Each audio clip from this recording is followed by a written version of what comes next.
আচ্ছা, গত ক্লাসের আমরা যে আলোচনাটা করেছিলাম মেশিন লার্নিং অ্যালগোরিদমের ভিতর আপনাদেরকে কোডগুলো দেখিয়েছিলাম।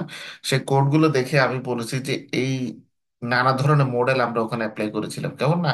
কিন্তু তারপরেও দেখলাম যে ডেটা সেটটা আছে সেটাকে আসলে ভালো করে এক্সপ্লেন করতে পারতেছে না আমাদের যে মডেলগুলো আমরা অ্যাপ্লাই করেছি সেখানে। তো আমি বলেছি যে এই কারণে আমাদের এক্সপ্লেনেবল এবং ইন্টারপ্রিটেবল মেশিন লার্নিং এই জিনিসটা দেখতে হবে।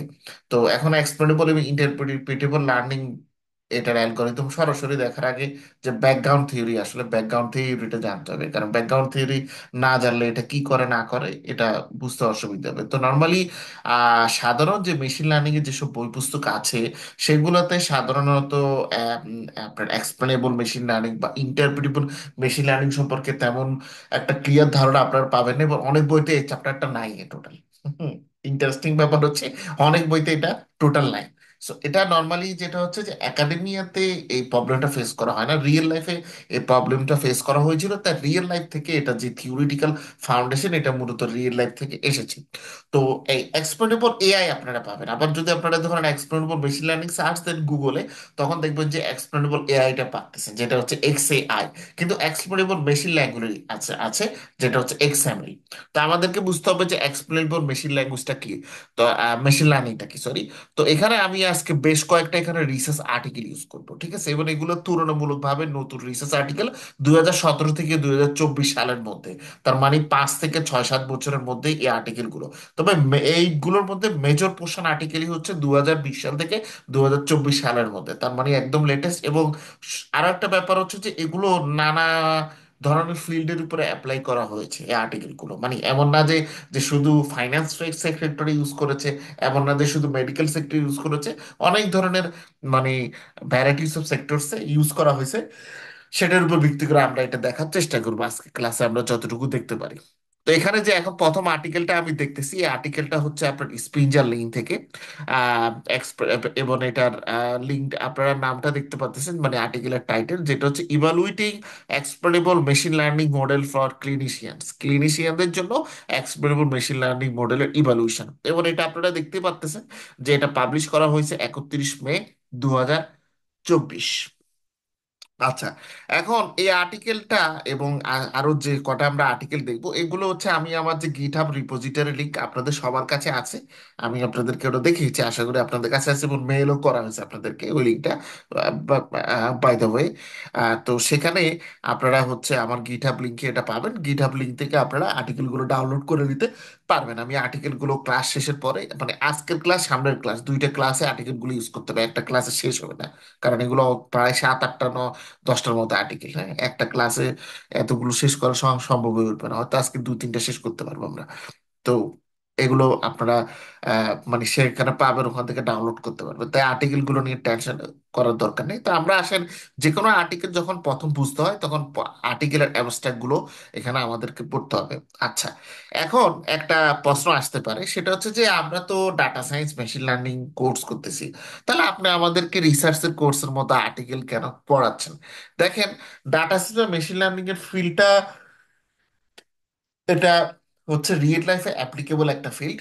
এবং রিয়েল লাইফে কোম্পানিগুলো ম্যাক্সিমাম যে কাজটা করে, বিশেষ করে আমি জাপানি কোম্পানিগুলো তো এই কাজ জিনিসটা হচ্ছে দেখেছি, কালচারটা সেটা হচ্ছে যে নিত্য নতুন আর্টিকেল গুলো দেখে তারা নর্মালি সে আর্টিকেল গুলোর ভিত্তিতে কাজ করার চেষ্টা করে, মানে আর্টিকেল পড়ে নিত্য নতুন নলেজ গেইন করার যে প্রসেস, এই জিনিসটা কিন্তু তারা সেখানে হচ্ছে করে। হ্যাঁ, সেটা ইংলিশ আর্টিকেল গুলোই বেশি, কারণ মেশিন লার্নিং এ জাপানি আর্টিকেল তো সবাই পড়তে পারে না, সো ইংলিশ ল্যাঙ্গুয়েজ আর্টিকেল গুলো সবাই একটু বেশি পড়ে।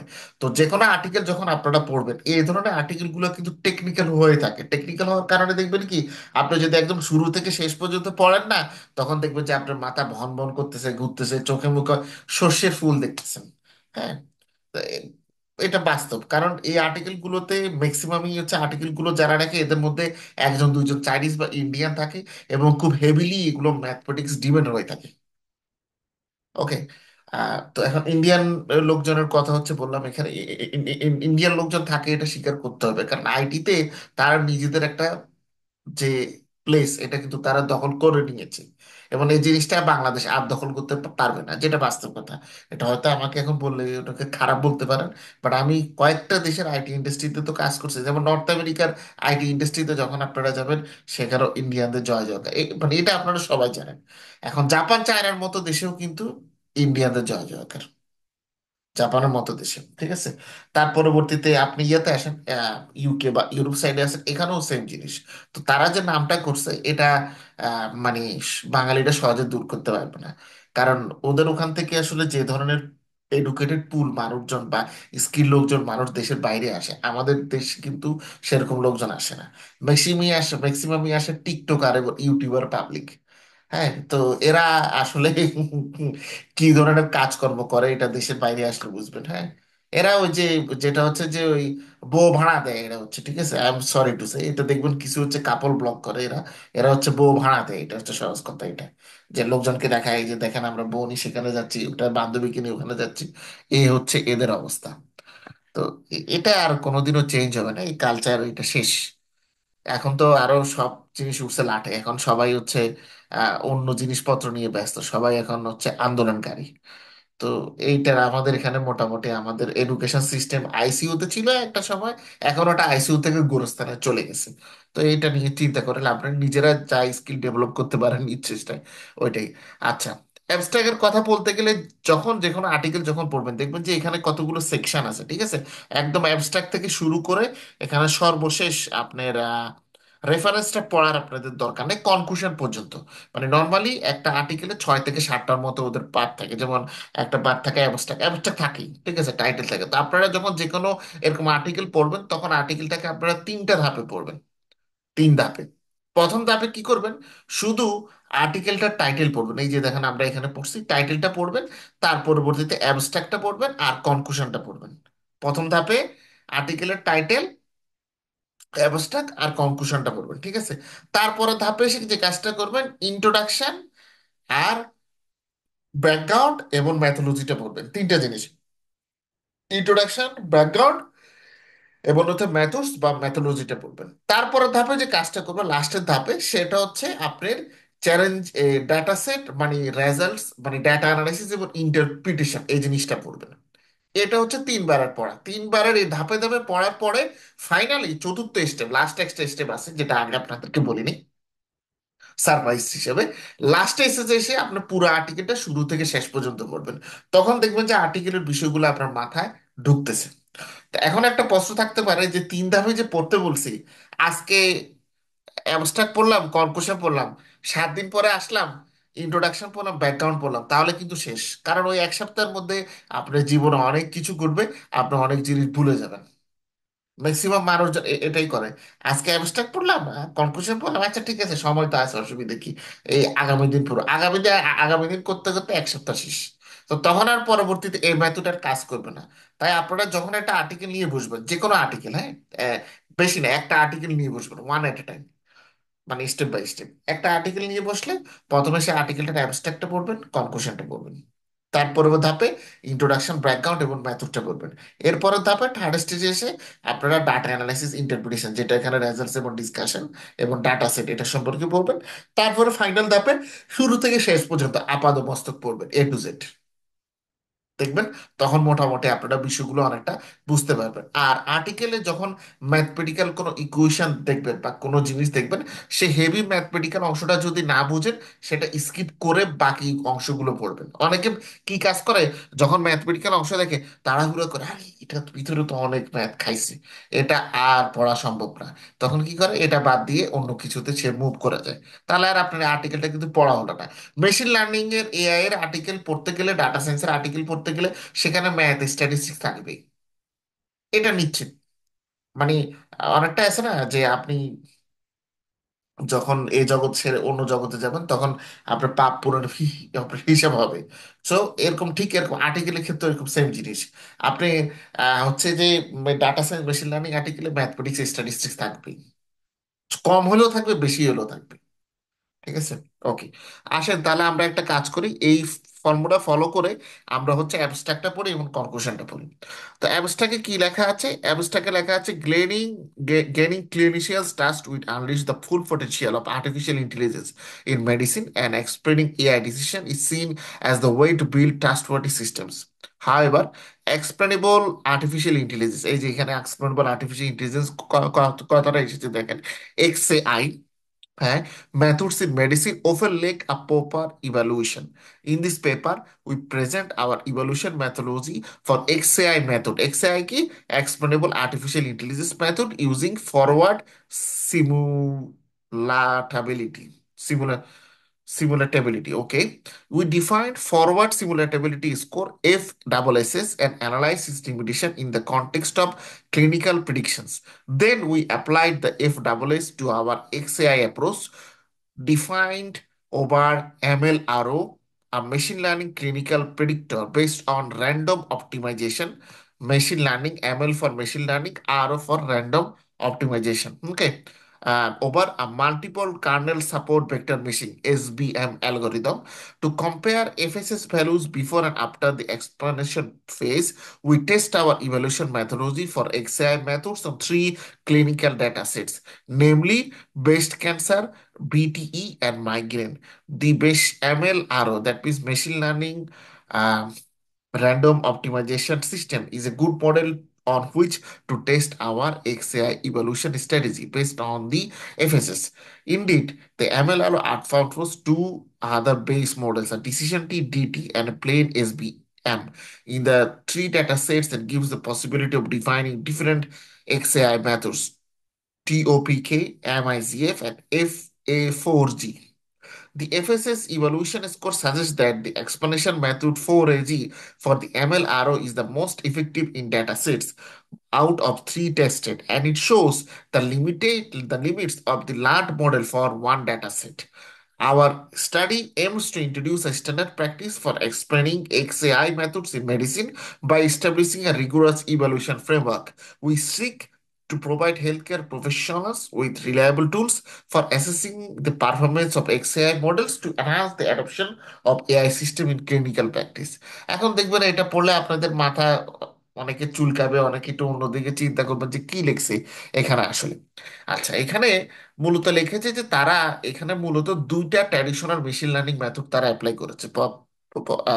মানে প্রথমে তো যে মেশিন লার্নিং ল্যাঙ্গুয়েজটা তারা ইউজ করেছে, মানে আপনার মডেলটা ইউজ করেছে, একটা মডেল ছিল হচ্ছে আমাদের ডিসিশনটি, আর একটা হচ্ছে আমাদের প্লেন এসবিএম। এটা তিনটা ডাটা সেটের উপরে অ্যাপ্লাই করা হয়েছে।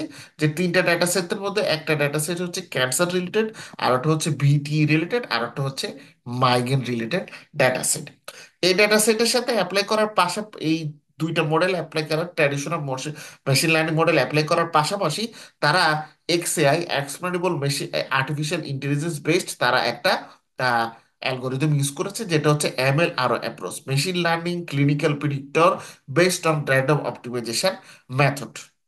এটা তারা ইউজ করেছে এবং এক্ষেত্রে তারা যে স্কোরটা কম্পেয়ারের ক্ষেত্রে ইউজ করেছে সেটা ছিল ফরওয়ার্ড সিমুলেটিভ, আপনার ফরওয়ার্ড সিমুলেটেবিলিটি স্কোর অথবা এফএসএস স্কোর উপর বেস করে তারা এই জিনিসটা হচ্ছে দেখেছে। এখন দেখেন, আপনারা যদি গুগলে সার্চ দেন বা অন্য কোথাও, দেখবেন যে এই ফরওয়ার্ড সিমুলেটেবিলিটি স্কোর বা এমএল আরও এই ধরনের অ্যালগোরিদম গুলো সম্পর্কে খুব কম তথ্যই আপনারা পাবেন, কারণ এই জিনিসগুলো হচ্ছে ইন্ডাস্ট্রিতে ইউজ করা হচ্ছে এবং খুব কমই আসলে এগুলা আপনার ইউজ করা হচ্ছে। আচ্ছা, তো এটার আমরা এই যেহেতু সময় কম, তাই আমরা ক্লাসে আসলে সবগুলো স্টেপ তো ফলো করতে পারবো না, আর্টিকেল পড়া। তো আমরা এটার অ্যাবস্ট্রাক্টটা পড়লাম, অ্যাবস্ট্রাক্ট পড়ে জানতে পারলাম যে এরকম একটা নতুন অ্যালগোরিদমের নাম জানলাম, এবং এখানে তারা একটা নতুন মেট্রিক্স মূলত মানে মেশিন লার্নিং মডেলগুলোর করতে যখন আমরা কম্পেয়ার করি, আমরা তখন মেট্রিক্স ইউজ করি না। যেমন আমরা ইউজ করেছি আর স্কোয়ার ম্যাট্রিক্স, আমরা ইউজ করেছি, আপনাদের হয়তো খেয়াল আছে। ঠিক আছে, তারপর আমরা এফ এফ এফ স্কোর আমরা এই জিনিসটা হচ্ছে চেক করেছিলাম, আমরা কোরিলেশনের ভ্যালু হচ্ছে চেক করেছিলাম কেমন। তো এখানে তারা এরকম একটা নতুন স্কোর তারা চেক করেছে, যেটা হচ্ছে ফরওয়ার্ড সিমুলেটেবিলিটি স্কোর অথবা এফএসএস স্কোর। এটার উপর বেস করে তারা এখানে মূলত এই ট্র্যাডিশনাল মেশিন লার্নিং মডেল আর হচ্ছে আপনার এই এক্সপ্লেনেবল মেশিন লার্নিং মডেল বা এক্সপ্লেনেবল আর্টিফিশিয়াল ইন্টেলিজেন্স বেসড মডেলের সাথে তারা হচ্ছে কম্পারিজনটা এখানে করেছে। ওকে, এবার আমি স্ক্রিনটা একটু শেয়ারিং অফটা দিয়ে আরেকটা আর্টিকেল আছে আমাদের, যেটাতে আমরা মুভ করব আলোচনার জন্য। আহ এই আর্টিকেলটা ডাউনলোড করা আছে আমার। ওকে, ডাউনলোড ওপেন করলাম। আমি ইয়েটা শেয়ার করি, স্ক্রিনটা শেয়ার করি। ওকে, এটাও আপনারা দেখতে পাচ্ছেন। আমি একটু বড় করি তাহলে। তো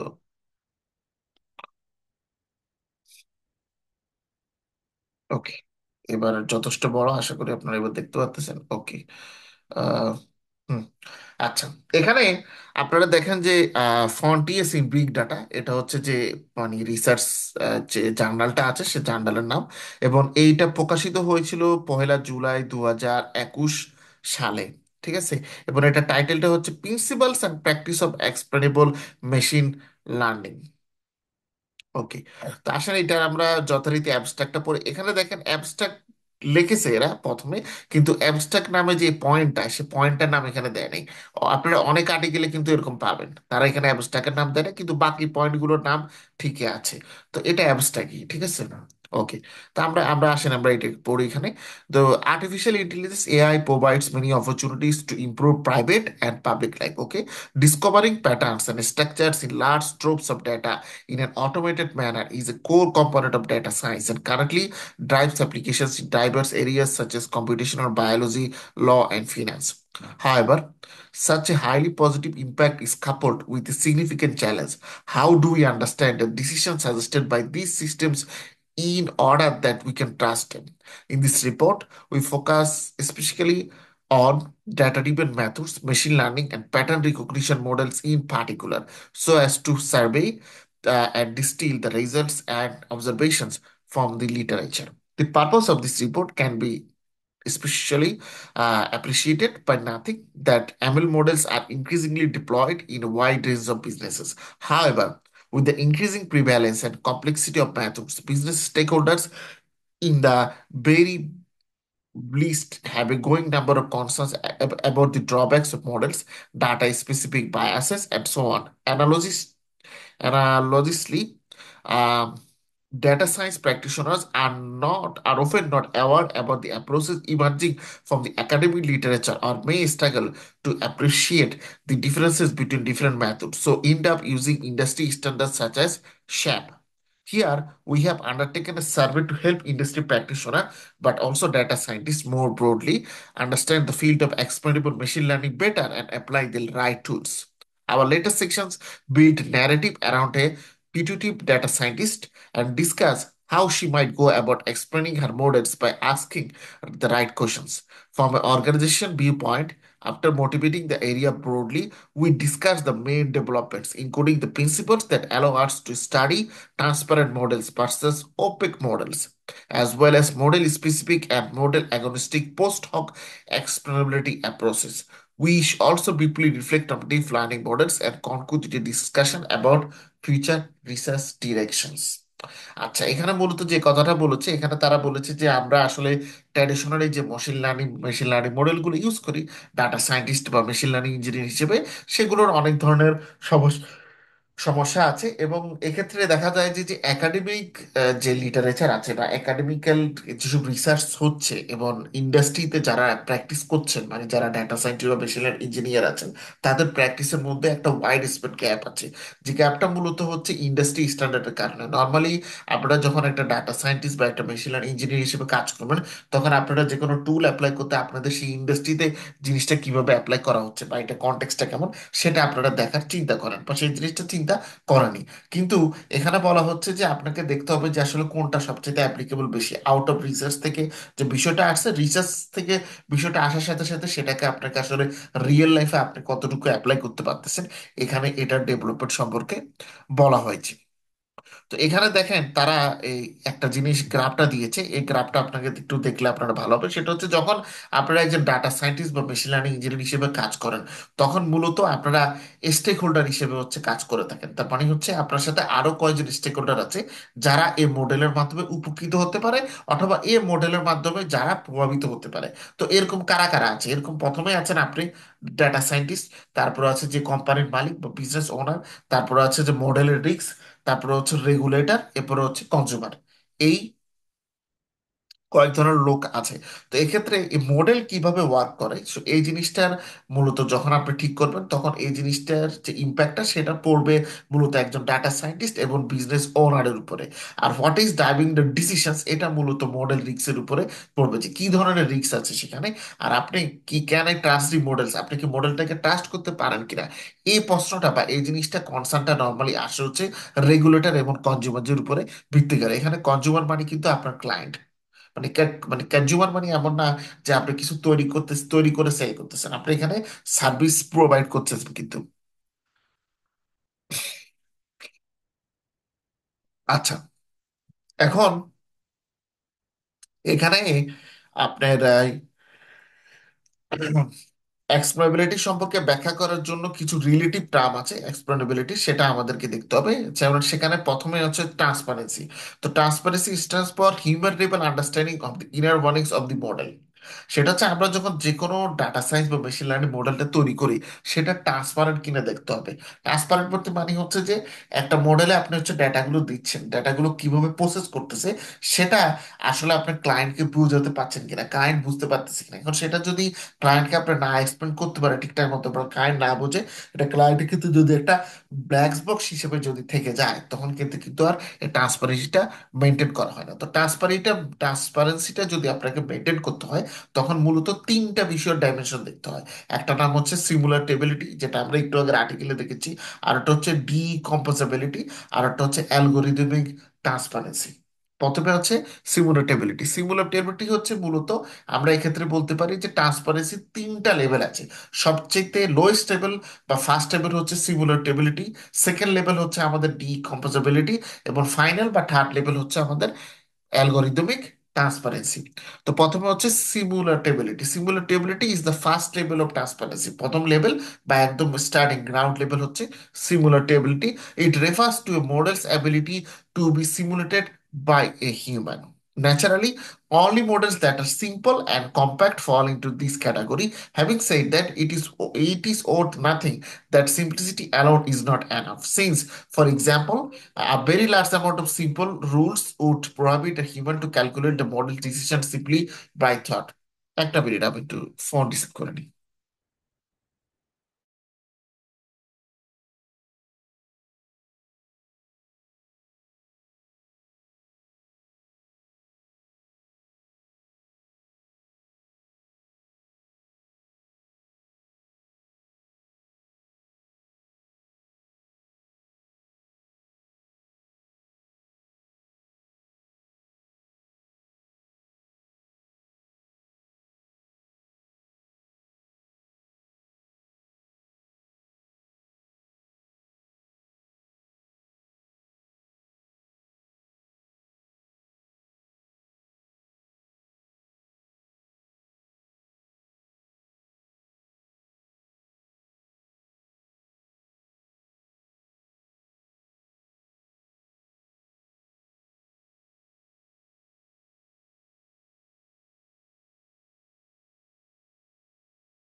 সরি, আসলে একটা কল এসেছিল, তাই এটা রিসিভ করতে হলো। যাই হোক, স্ক্রিন শেয়ার করা আছে।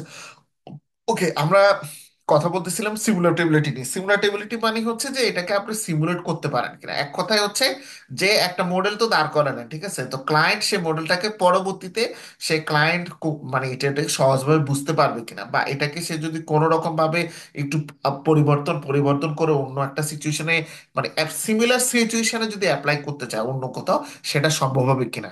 হ্যাঁ, সেটা মূলত হচ্ছে এখানে দেখা।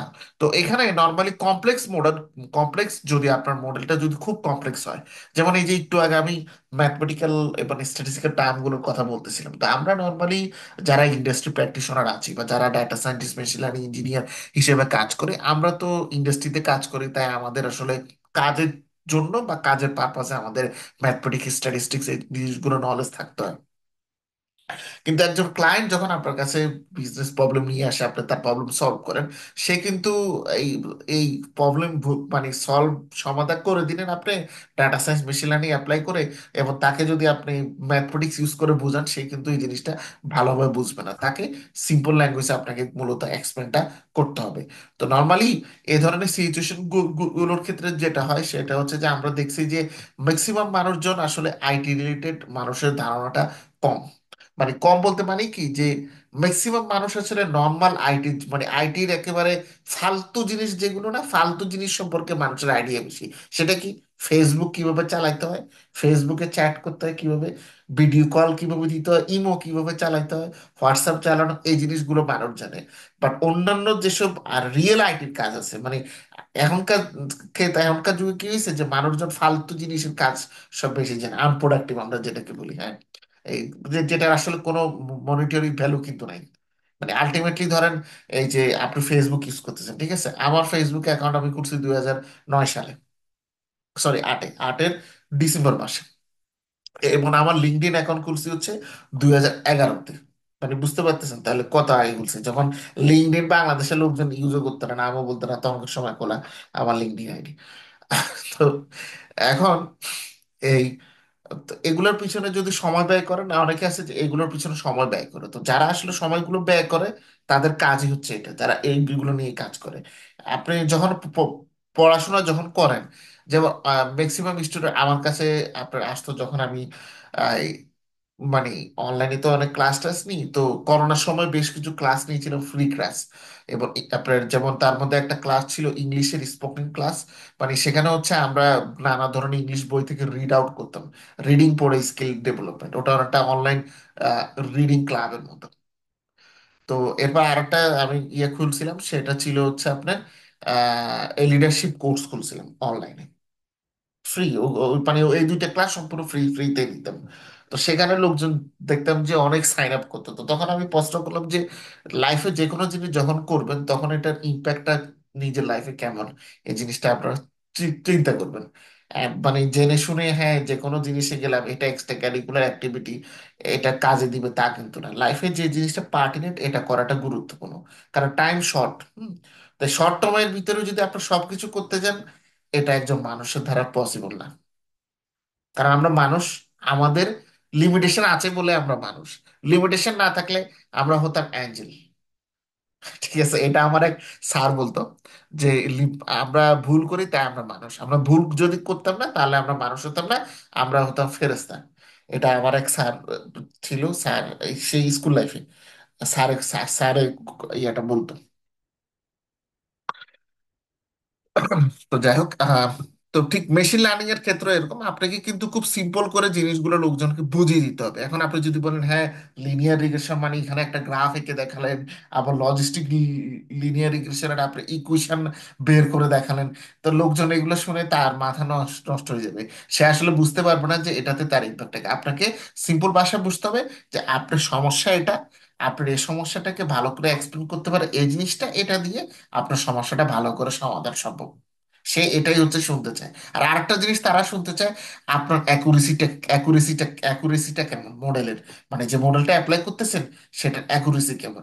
নর্মালি 70%, 80% হলে তারা এরকম একটা মানে দ্বিধার মধ্যে ওদের মধ্যে কাজ করে। হ্যাঁ, কিন্তু যখন 90% আপ হয়ে যায় না, বা একদম 90-র কাছাকাছি চলে যায়, ধরেন 89.5%, 89 পয়েন্ট সামথিং, বা 88.5%, 88.75, হ্যাঁ, বা 88.56, 88.60, এরকম যখন থাকে তখন মোটামুটি বলে যে আরেকটু কি অ্যাকুরেসি বাড়ানো যেতে পারে, মোর দ্যান 90 দেওয়া যায় কিনা। তো অ্যাকুরেসিটা ইম্পর্টেন্ট, কারণ তাদের সেলিং পয়েন্টটা কিন্তু দেখতে হবে। নর্মালি তারা যখন আপনাদের কাছ থেকে একটা মেশিন লার্নিং অ্যালগোরিদম তৈরি করে নিয়ে যায় যে কোনো প্রবলেম সমাধানের ক্ষেত্রে, তারা কিন্তু জিনিসটা সেল করে।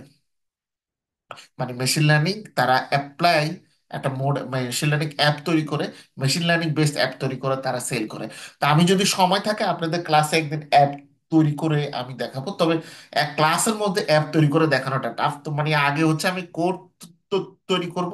কোড তৈরি করে অ্যাপটা যদি কাজ করে সেটা আমি আপনাদেরকে দেখাতে পারবো, দেখানোর চেষ্টা করবো টাইম থাকলে। হ্যাঁ, ওকে।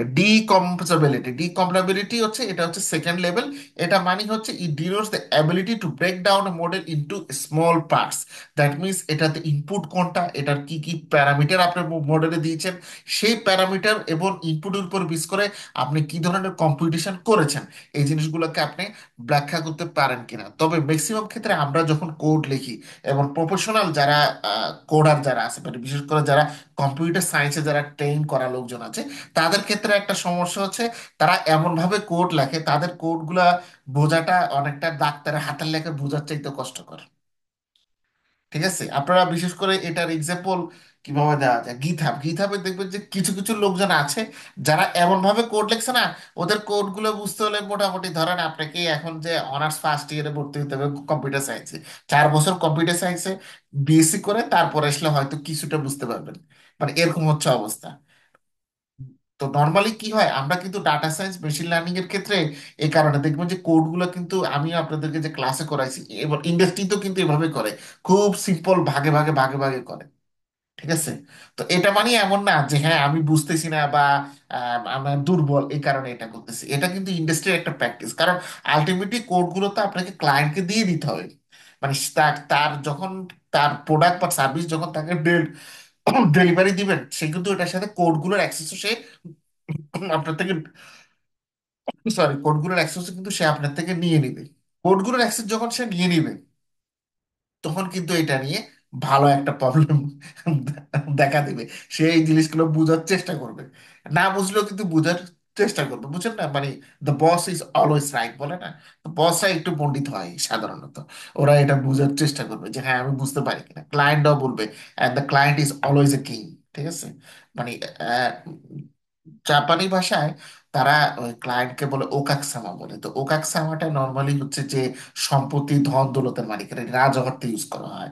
তো ইংরেজিতেও একটা সময় কিন্তু বলা হতো প্রবাদ যে the customer is the king. তো ক্লায়েন্ট সে হিসেবে, ঠিক আছে। আচ্ছা, অ্যালগোরিদমিক ট্রান্সপারেন্সি, অ্যালগোরিদমিক ট্রান্সপারেন্সি হচ্ছে এটা থার্ড লেভেল বা একদম highest level.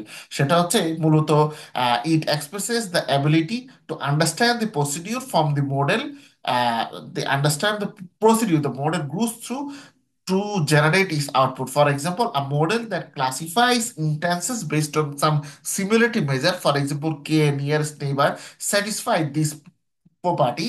Since the procedure is clear, find the data point that is the most similar to the one under consideration and assign to the former the same class as the later. আচ্ছা, সেটা হচ্ছে যে আপনি অ্যালগোরিদমটা use করতেছেন, অ্যালগোরিদমটা কিভাবে কাজ করতেছে এবং কি পদ্ধতিতে আউটপুট জেনারেট করতেছে। মানে সহজ কথা হচ্ছে, এখানে ট্রান্সপারেন্সির মধ্যে যে কথাটা লেখা আছে, এই জিনিসটার মূল কথা একটাই যে আপনার মডেল যতটুকু সম্ভব সিম্পল হতে হবে, আপনি এক্সপ্লেন করে দিতে হবে আপনার মডেলকে, ট্রান্সপারেন্ট হতে হবে। ঠিক আছে, বাট সিম্পল মানে এই না হ্যাঁ আমি সিম্পল লিনিয়ার রিগ্রেশন অ্যাপ্লাই করলাম, সিম্পল মানে কিন্তু এটা না। অনেকে এই জিনিসটা ভুল ধরে। হ্যাঁ, মানে ক্লাসে অনেকের সাথে ইন্টারাকশন করে দেখেছি যে অনেক মানুষ মনে করে সিম্পল মানে আচ্ছা ঠিক আছে, সিম্পলের মধ্যে কোন অ্যালগোরিদম আছে, সিম্পল লিনিয়ার রিগ্রেশন আছে, সিম্পল লিনিয়ার রিগ্রেশন অ্যাপ্লাই করে দেয়। বাট এখানে কিন্তু কোথাও সিম্পল লিনিয়ার রিগ্রেশনের কথা বলা হয়নি। বলছে যে মডেলটা সিম্পল হতে হবে, মানে আপনারা যখন কাজগুলো করবেন তখন ধাপে ধাপে কাজগুলো করবেন, কোডগুলো সেরকম করে বিল্ড আপ করবেন বা কোডগুলো সেরকম করে রাইট আপ করবেন যেন যে কেউ এই জিনিসটা একদম সাধারণ সিম্পল মানুষ, যার কোনো স্পেশালাইজড বা বিশেষায়িত জ্ঞান নেই, সেই জিনিসটা যেন বুঝতে পারে। সিম্পল বাংলায় বললে এটাই হচ্ছে মেন জিনিস।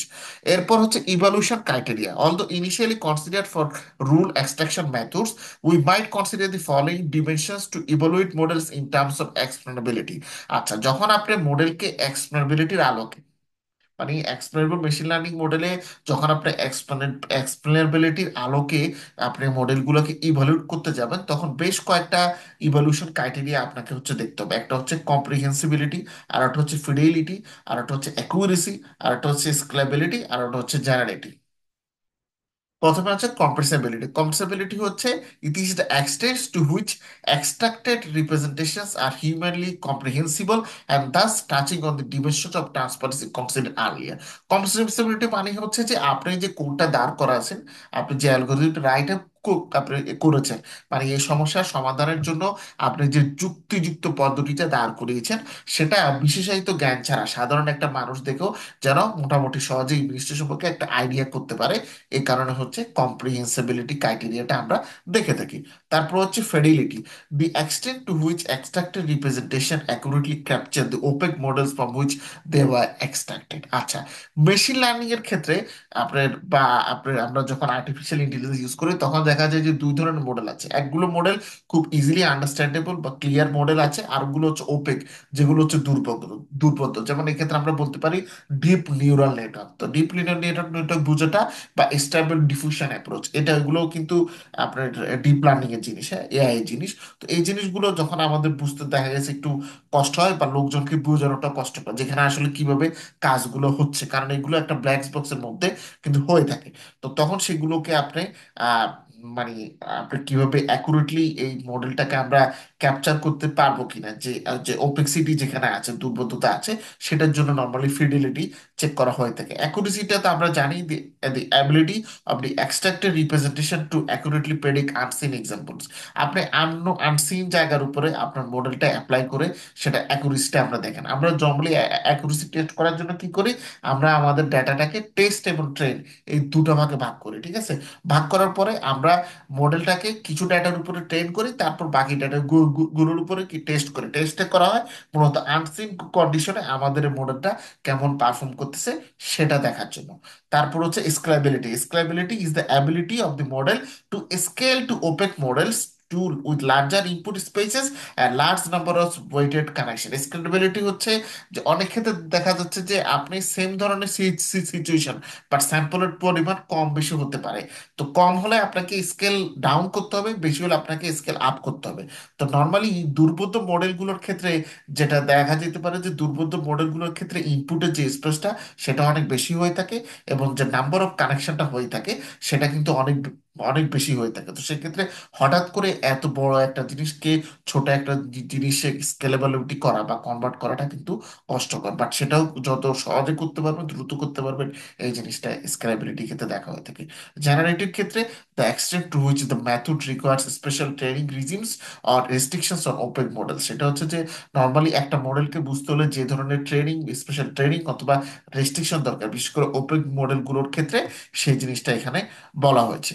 আচ্ছা, এখানে আমরা এই এক্সপ্লেনেবিলিটি ম্যাপ অফ এক্সপ্লেনেবিলিটি অ্যাপ্রোচের, আমরা এটার এক্সপ্লেনেবিলিটি মেশিন লার্নিং মডেলের আমরা যে ম্যাপটা দেখলে মোটামুটি ক্লিয়ার হয়ে যাবে। ম্যাপটা দেখতে হলে একটু ছোট করতে হবে আমাকে। ওকে, ম্যাপ অফ এক্সপ্লেনেবিলিটি অ্যাপ্রোচ। এখন দেখেন আমাদের এখানে এক্সপ্লেনেবিলিটি অ্যাপ্রোচটা এখান থেকে শুরু হয়েছে। আমি বলেছিলাম যে দু ধরনের মোটামুটি মেশিন লার্নিং মডেল আছে, একটা হচ্ছে ক্লিয়ার বা ট্রান্সপারেন্ট মডেলস, আর একটা হচ্ছে ওপেক মডেলস। তো ক্লিয়ার মডেলের মধ্যে হচ্ছে আমাদের কি কি দেখেন, আমাদের হচ্ছে লজিস্টিক রিগ্রেশন এবং যে লিনিয়ার রিগ্রেশন অ্যালগরিদম আমরা করেছি সেটা, তার পরবর্তীতে ডিসিশন টি, এরপর হচ্ছে কে কে নিয়ারেস্ট নেইবার্স, তারপর হচ্ছে রুল বেসড লার্নার্স, তারপর জেনারেল অ্যাডাপটিভ মডেলস বা যেটাকে সংক্ষেপে বলা হয় গাম, গাম, ঠিক আছে। তারপর হচ্ছে বেসিয়ান মডেলস। আর ওপেক মডেলের ক্ষেত্রে হচ্ছে random forest model, support vector machine এবং multi layer neural network method. এই মাল্টি লেয়ার যে এখন এই ওপেক মডেল হচ্ছে মূলত তিনটা আমাদের এখানে, মানে মেশিন লার্নিং এর ক্ষেত্রে। একটা হচ্ছে র্যান্ডম ফরেস্ট, আর একটা হচ্ছে সাপোর্ট ভেক্টর মেশিং বা সংক্ষেপে যেটাকে বলা হয় এসবিএম, আর হচ্ছে মাল্টিলিনিয়ার নিউরাল নেটওয়ার্ক। মাল্টিলিনিয়ার নিউরাল নেটওয়ার্ক এগুলোর পরে আমরা হচ্ছে পোস্ট হক এক্সপ্লেনেবিলিটি। পোস্ট হক এক্সপ্লেনেবিলিটি যখন আপনি করতে যান, তখন মূলত চলে আসে ট্রান্সপারেন্ট মডেলগুলোর ক্ষেত্রে আসে মডেল অ্যাগনস্টিক, এবং আপনার আমাদের এই মডেলগুলোর ক্ষেত্রে চলে আসে আপনার ওপেক মডেলগুলোর ক্ষেত্রে চলে আসে মডেল স্পেসিফিক। তো মডেল অ্যাগনিস্ট ট্রান্সপারেন্ট মডেলগুলোর ক্ষেত্রে মডেল আমাদের অ্যাগনিস্টিকের ক্ষেত্রে মূলত হচ্ছে চারটা জিনিস দেখা হয়: explainable by explanation by simplification, মানে আমরা মূলত এক্সপ্লেনেশনের যে ক্যাটাগরি সেটা মূলত এখানে দিয়ে থাকি। তো এখানে প্রথম হচ্ছে এক্সপ্লেনেশন বাই সিম্পলিফিকেশন, যেটার আন্ডারে মূলত রুল বেসড লার্নিং অ্যালগোরিদম এবং ডিসিশনশিপ পড়ে। তারপরে আসে আমাদের ফিচার রিলে বেস এক্সপ্লানেশন, ফিচার উপর ভিত্তি করে এক্সপ্লানেশন, সেটা হচ্ছে influence function, sensitivity, game theory inspired, এবং হচ্ছে ইন্টারাকশন বেসড। এবং গেম থিওরি ইন্সপায়ার্স মেথডের ভিতরে আমাদের নর্মালি যে পপুলার এক্সপ্লোরেবল মেশিন লার্নিং অ্যাপ্রোচটা আছে সেটার নাম হচ্ছে শ্যাপ। তারপরে আমাদের আছে মডেল অ্যাগনস্টিক। মডেল অ্যাগনস্টিকের ক্ষেত্রে আমাদের দেখেন যে লোকাল এক্সপ্যানশন, লোকালি যেগুলোকে এক্সপ্যান্ড করা হচ্ছে সেটার ক্ষেত্রে দেখেন rule based learner, linear approximation এবং কাউন্টার ফ্যাকচুয়ালস এখানে আছে। রুল বেসড লার্নিং এর ক্ষেত্রে এখানে হচ্ছে অ্যাঙ্কর অ্যাপ্রোচ, যেটা এক্সপ্যান্ডেবল মেশিন লার্নিং এর। আর লিনিয়ার অ্যাপ্রক্সিমেশনের ক্ষেত্রে হচ্ছে আমাদের লাইম অ্যাপ্রোচ। আর কাউন্টার ফ্যাকচুয়ালস এর ক্ষেত্রে হচ্ছে কাউন্টার ফ্যাকচুয়াল ইনস্ট্যান্সেস। আর ভিজুয়াল এক্সপ্লানেশন, যেটা সর্বশেষ এক্সপ্লানেশনের ক্ষেত্রে, সেটা হচ্ছে সেন্সিটিভিটি এবং হচ্ছে ডিপেন্ডেন্সি প্লট। এখানে হচ্ছে মূলত আমরা আইসিই, মানে পপুলার টেকনিক হিসেবে, এক্সপ্লেনেবল মেশিন লার্নিং টেকনিক হিসেবে আমরা আইসিই এবং পিডিপি ইউজ করে থাকি। তারপরে আমরা যদি ওপেক মডেলগুলোর ক্ষেত্রে পোস্টক এক্সপ্লেনেবিলিটি দেখে থাকি, সেটা মূলত দেখা হয়ে থাকে মডেলের উপর ভিত্তি করে, তার মানে হচ্ছে মডেল স্পেসিফিক। তো এক্ষেত্রে হচ্ছে এক্সপ্লানেশন বাই সিম্পলিফিকেশন আর এক্সপ্লানেশন আর feature relevance explanation. Explanation by সিম্পলিফিকেশনের ক্ষেত্রে হচ্ছে রুল বেসড লার্নিং এবং ডিসিশন ট্রিস অর প্রোটোটাইপস এবং ডিস্টিলেশন, এক্ষেত্রে আমরা ইনট্রিস ইউজ করে থাকি। আর ফিচার রিলেভেন্স আপনার এক্সপ্লানেশনের ক্ষেত্রে আমরা ফিচার ইম্পর্টেন্সটা হচ্ছে ইউজ করে থাকি। এটা হচ্ছে এক্সপ্লেনেবল মেশিন লার্নিং এর ক্ষেত্রে যে জিনিসটা দেখা হয়ে থাকে। তো এখানে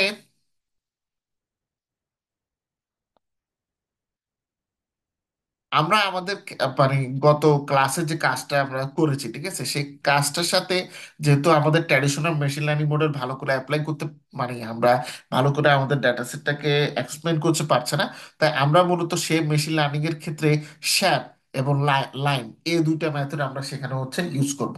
শ্যাপ এবং লাইম ইউজ করে আমরা দেখব যে আমরা আমাদের এই যে এক্সপ্লেনেবল মেশিন লার্নিং যে অ্যাপ্রোচ আছে সেটা দিয়ে আমাদের ওই ডাটা সেটটাকে এক্সপ্লেন করতে পারি কিনা, যেটা আমরা মূলত নেক্সট ক্লাসে আমাদের দেখার আর কি হচ্ছে চ্যালেঞ্জ। এই জিনিসগুলো জটিল আমি জানি, ঠিক আছে, এখনো কিন্তু শ্যাপ এবং লাইমের এক্সপ্লানেশন বাকি আছে। তো নেক্সট ক্লাসে আপনাদেরকে হচ্ছে অর্ধেক ক্লাস, মানে কিছু সময় আমরা শ্যাপ এবং লাইমের অ্যাগেনস্টে যে থিওরিটিক্যাল ব্যাকগ্রাউন্ড আছে এটা খুব অল্প, মোটামুটি এতটুকু পর্যন্ত আপনাদের দেখলেই ওটা হয়ে যাবে। আর বাকি আর্টিকেল গুলো আমি আপনাদেরকে, আমরা আস্তে আস্তে ক্লাস সামনের দিকে যখন যাবে তখন আমরা আস্তে আস্তে দেখবো। মানে নেক্সট এর ম্যাক্সিমাম ক্লাসগুলোই আমাদের আর্টিকেল নির্ভর হবে। আমরা আগে একটু আর্টিকেল পড়বো, তারপর লেটেস্ট কি মেথড আছে সেটা আমরা অ্যাপ্লাই করবো। তাহলে মোটামুটি কি হবে, মানে আপনার ইন্ডাস্ট্রির এক্সপিরিয়েন্স আবার পাশাপাশি একাডেমিক রিসার্চ, এই দুইটার মধ্যে আমাদের গ্যাপও থাকবে না, এবং মোটামুটি আপনাদের অনেক কিছু শেখা হয়ে যাবে। তখন আপনারা বলতে পারবেন আরে এটা তো শ্যাপ অ্যাপ্রোচ দিয়ে আমরা দেখতে পারি, এটা লাইন দিয়ে দেখতে পারি। তো তখন ট্র্যাডিশনাল মেশিন লার্নিং যারা অ্যাপ্লাই করে তো তাদের চাইতে কিন্তু আপনাদের মধ্যে অনেকটা ভিন্নতা আসবে। হুম। আচ্ছা, কারো কোনো কোশ্চেন আছে কি এতটুকু পর্যন্ত?